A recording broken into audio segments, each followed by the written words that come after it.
Okay, when we left off, you were just entering the Po Valley. You've been chasing the Germans, and I think you mentioned that the fighting got pretty serious then. Yeah, a little bit. It would be small units, hitting small units. The Germans would be on foot most of the time, and we'd catch up to them. And of course, they'd defend themselves. Well, like any good soldier, we'd kill them. There's no other way.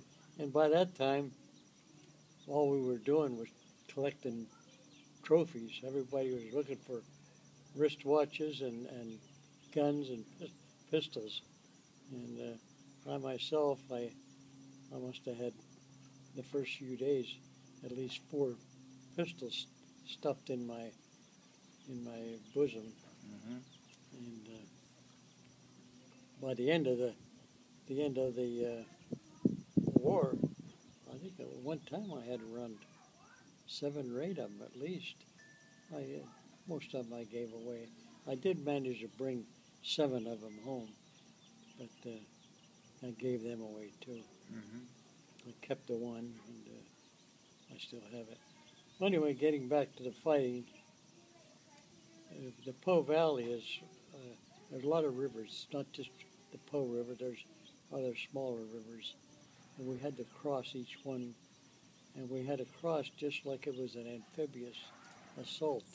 We had regular assault boats that they used in the South Pacific. Were they inflatable or they were hard? No, they were hard, but they had the ramp that went down. Oh, no. And, How about that? And we That's would a scary charge off thought. the ramp and up the beachhead, up the little bankment, Yeah. And there'd be a lot of fighting and shooting and stuff like that. That must be pretty scary when that door drops down, that ramp drops down. Yeah, You don't know how especially much. if they were shooting at you. Yeah, exactly. And, So how many anyway, times did you have to do that? At least 3 times. Now, how did they get those boats to They that brought them point? up. They had them up there ready. When we crossed the Po Valley or Po River, which is formidable, it's big, it's almost a mile across. They brought the boats. They were within a day. They had them. We had to wait on the shore for. They trucked them? Oh yeah, they trucked them up. Okay. Got them up there in no time. And we used to laugh. We said we had more time on the boats than the Navy did in Italy. Yeah. So anyway, we chased them all the way up to the Yugoslav border, and that's where we stopped. We bumped into Marshal Tito. He was by that time he had pretty well taken care of the Germans in Yugoslavia. Yeah. And we had to kind of tread lightly around them because they didn't like us either.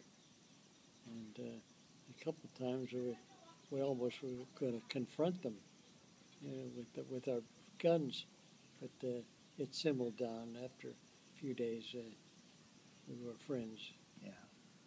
And anyway, that's about the time we got the war was just about winding down.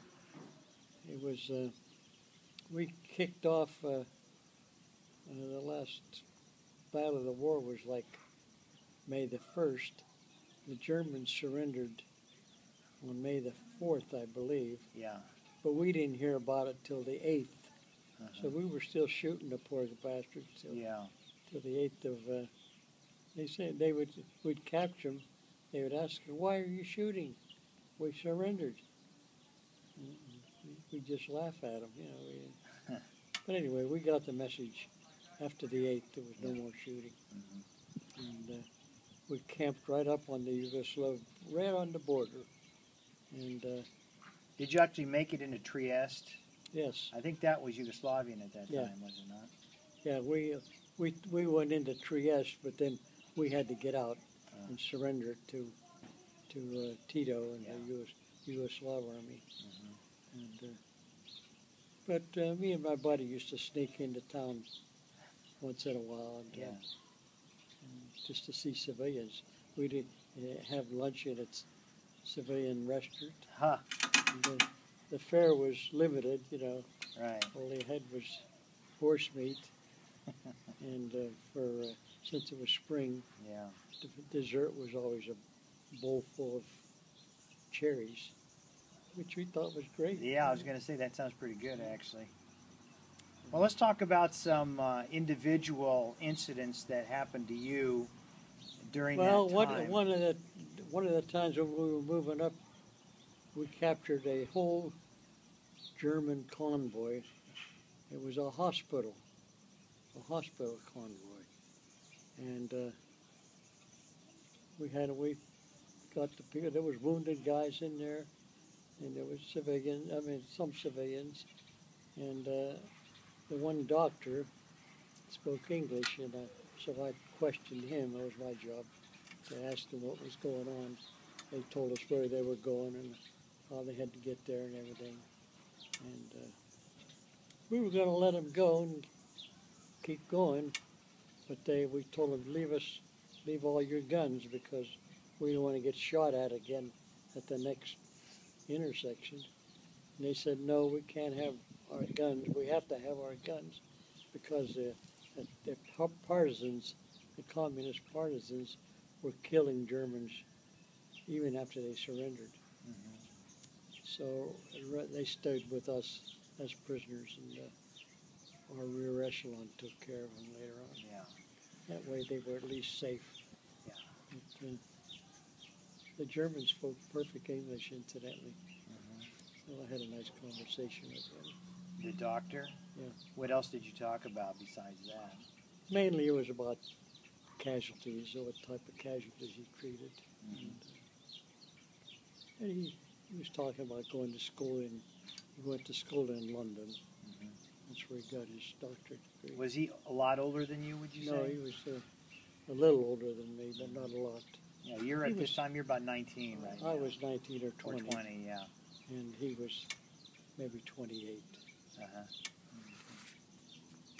Good looking, too. Nice. Yeah. And nice. Very nice guy. Even though he was a Nazi. But he was no German. Yeah. He was a doctor. But he was proscripted.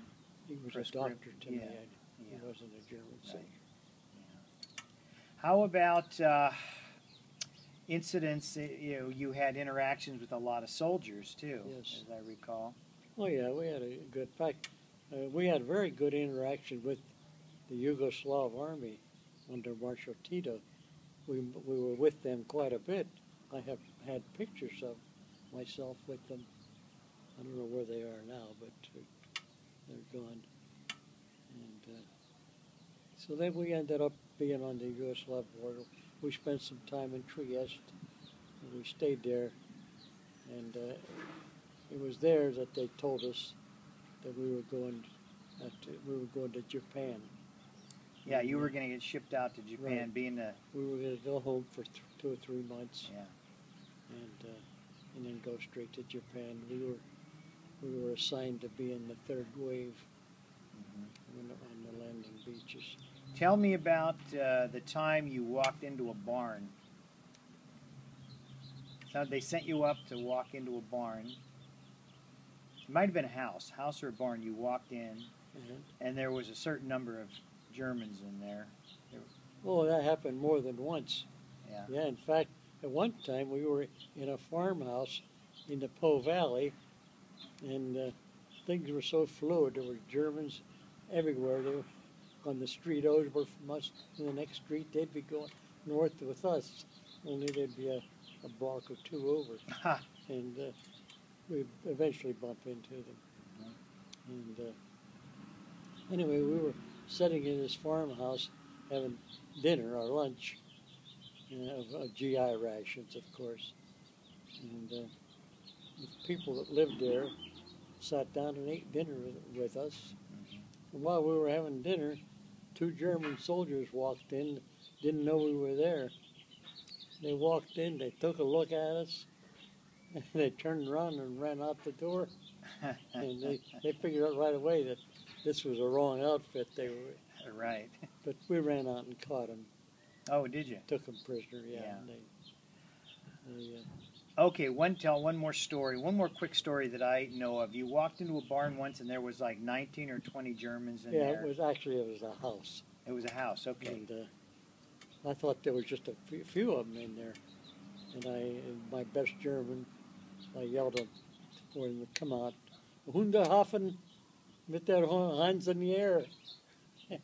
And they come out. And they kept coming out. And it turned out there was 19 of them. Oh, boy. And I was by myself. Yeah. But they didn't want to fight anymore. The first thing I said was, "Where's your guns?" And they didn't have any. I think they were like rear echelon guys. They didn't have any guns. So 19 Nazis surrendered to you. Surrendered to me in person. How about that's something, man. And, They didn't have any guns. Okay, we're going to stop right here and we'll pick it up next time with the end of the war. okay.